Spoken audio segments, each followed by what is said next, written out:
ගොඩ දෙනෙක් 7th chord කියලා ඉවරලා එකට ප්ලේ කරනවා 7th කියලා අපි නොටේෂන් එක රීඩ් කරගෙන යනකොට 7th පොසිෂන් එක 7th chord ටයිඩ් එක 7th chord එක කොහෙද සඳහන් වෙලා තියෙන්නේ රිද්ම් ගිටාරිස්ලා බොහෝ විට අනිත් ඉන්ස්ට්‍රුමන්ට් වලත් කරනවා දැන් අපි උදාහරණයක් විදිහට දැන් C major එකේ 7th එක ගන්න කිව්ව ගමන් ඔන්න 7th එකක් ගහනවා.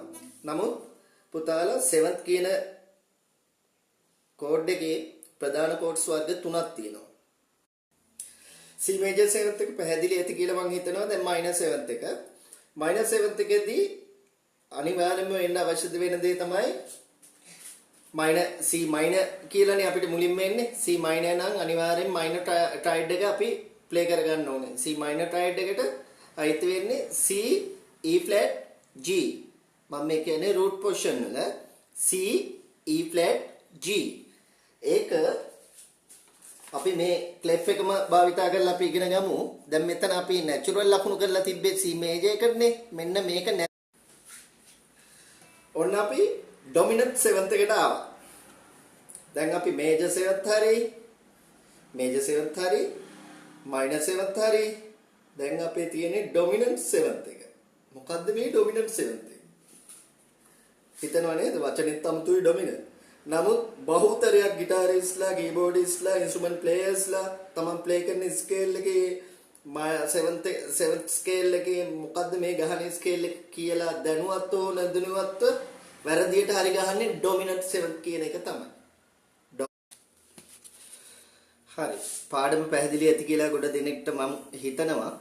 පාඩමේ අපැහැදිලි තැන් තියෙනවනේ කිසි ගැටලුවක් නැහැ පුතා. මේ කමෙන්ට් එකක් විදියට දාන්න මම ඒක පැහැදිලි කරලා දෙන්නම් A to Z.